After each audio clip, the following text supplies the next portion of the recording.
Hi guys! Today is Saturday and ngayon nga natapos ang ating pinagawa doon na bagong view sa Hinaguan Nature Park na kung saan tapos na nga siya at pinaduguan namin siya guys. Alam naman natin pag mga ganyang establishment na pwedeng delikado or pwedeng prone sa disgrasya, kailangan natin maglagay ng dugo ng something na hayop para kahit pa paano parang blessing siya, di ba? Alay. Oo, it's like a native ritual namin, parang alay siya.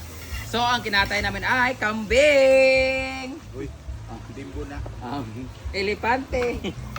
So, ang kinatay namin ay kambing. So, ngayon ay gagawin ni Bimbo na kaldereta! I am so excited. Alam niyo ba guys, itong kaldereta doon, napakasarap talaga pag kambing talaga. Magpaklay mo ba? At magpapaklay din sila. So, masarap talaga. At kailangan pag kumain tayo, dapat doon tayo mag-set up sa may. Doon tayo kumain. Hayag mo bitaw dito, di ba? Para dito tayo mag-picture-picture for welcoming. Dito tayo ba? Dalo na itong table. So doon kami kakain guys. Doon kami mga chairs. Tapos doon kami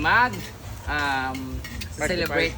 Magpa-party-party, mag-iinom later. Tapos saka kami pupunta sa Colegio de Santo Niño para sa disco later. Oo. So ngayon ipapakita ko pa sa inyo kung ano yung mga ginawa doon at kung ano nang itsura doon sa ating pinagawang new attraction in Hinaguan Nature Park. So, let's go! Halina sa Hinaguan Farm, tara na. Preskong hangin, ganda ng tanawin, sadyang iba. May gorgeous stable sa tabi ng ilog. Houses full, dito'y walang talbog. Hinaguan Farm, the best talaga. Mag-overnight tayo, ligaya'y dama.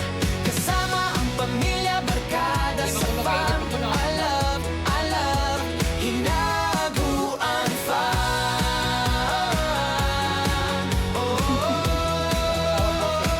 Hinaguan Farm.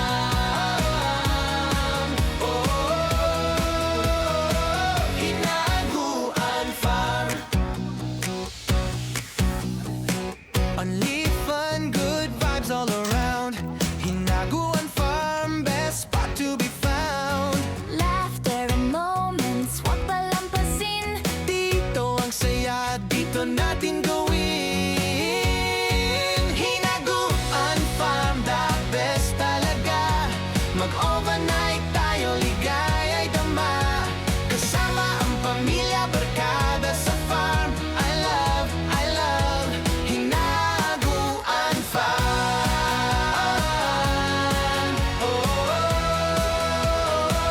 Hinaguan Farm.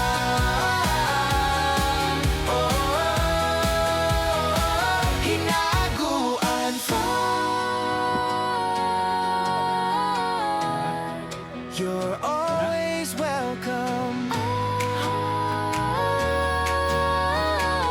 I love Hinaguan Farm.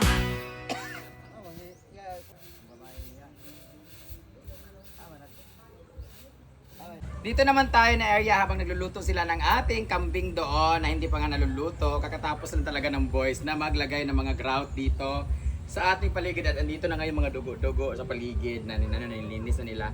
Pero nandyan naman sa mga sides, ayan o.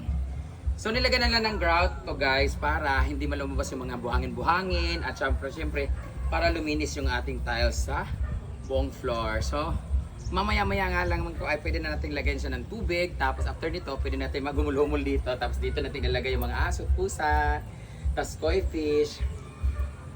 Ang sarap dito, maganda-gana. Oh my God! Ang sarap na dito magtambay, lalong-lalo na mamayang gabi pag nailaw na to. And di mo na natin tatanggalin to kasi magdi-dinner pa tayo dito later. After natin mag-dinner bukas, ang project naman ay ililipat tong malaking street lights dito kasi masyado siyang maliwanag, hindi na-appreciate yung pagiging romantic ng ambience here. So dapat na mag-ilaw dito itong solar lights or van lights the series. And yung puti na yan, ililipat natin doon somewhere malapit sa ilog para gumanon siya doon sa or dito sa likod sa A-houses para mas maliwanag doon. Dito medyo dapat romantic yung dating dito. Yung magpapailaw lang dapat dito ay yung parang aninag or parang silhouette yung dating, parang basta yung konting dilaw-dilaw lang.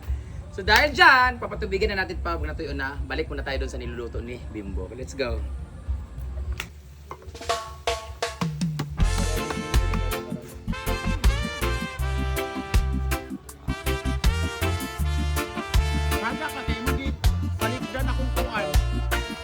Layo sa gulo, sa ingay ng syudad, merong natagpuan, lugar na kay ganda tiyak na hinanap. Hinaguan Farm o Nature Park ang tawag. Para isong handog sa matay, pambihirang tanaw, parang nasa gubat. Kalikasan ang kasama, ang simoy ng hangin, nagpapawi sa pagod at lumbay. O Hinaguan Nature Park, ang lugar mo'y kaaya-aya, barkada at pamilya, dito magbonding magsaya.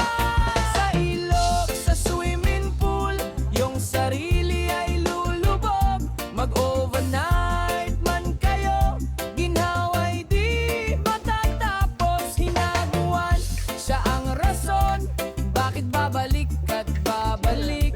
Pakinggan mo ang ibon, ang palaka, relaxing ang awit.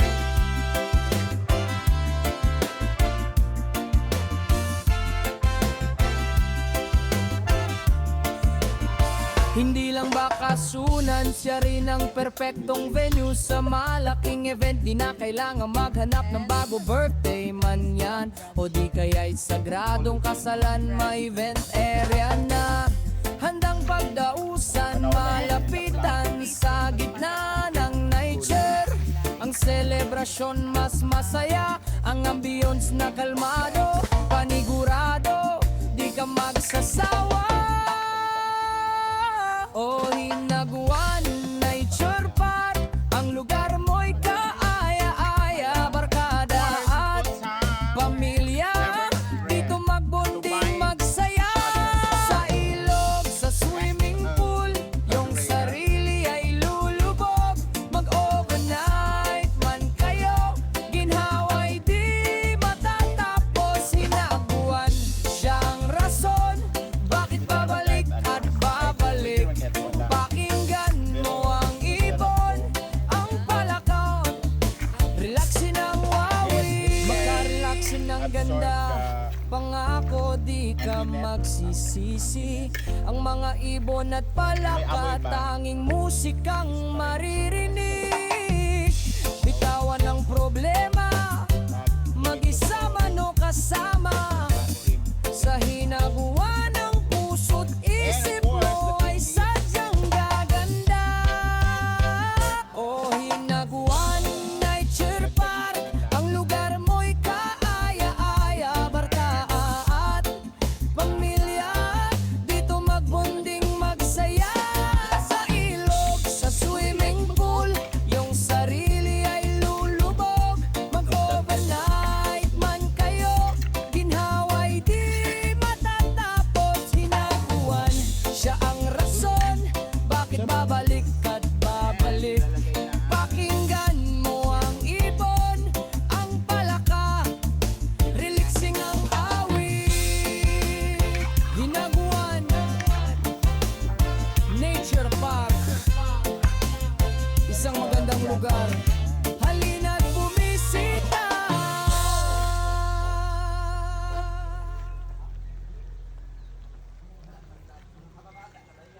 And the green peas.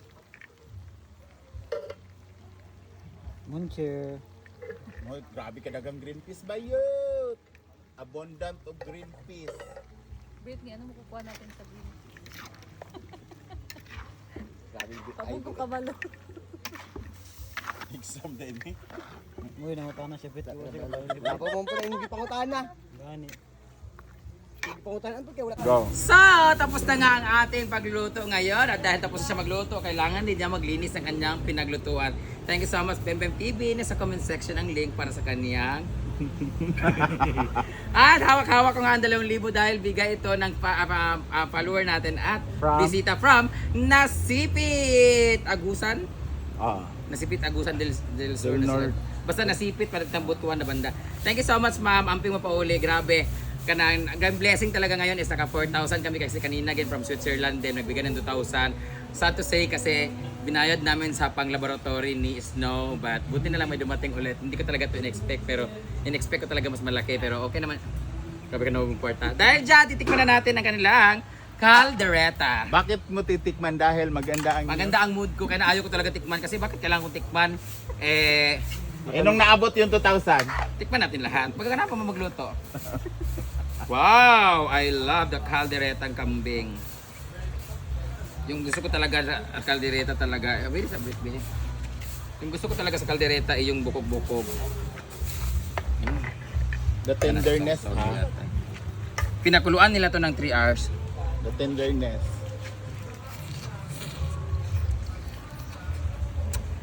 Oh. Kami kami si Bimbo mulutog mga pamangyo. Umok na.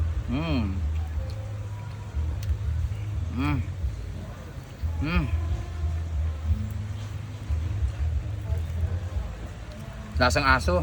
Ha? Nami kayo guys.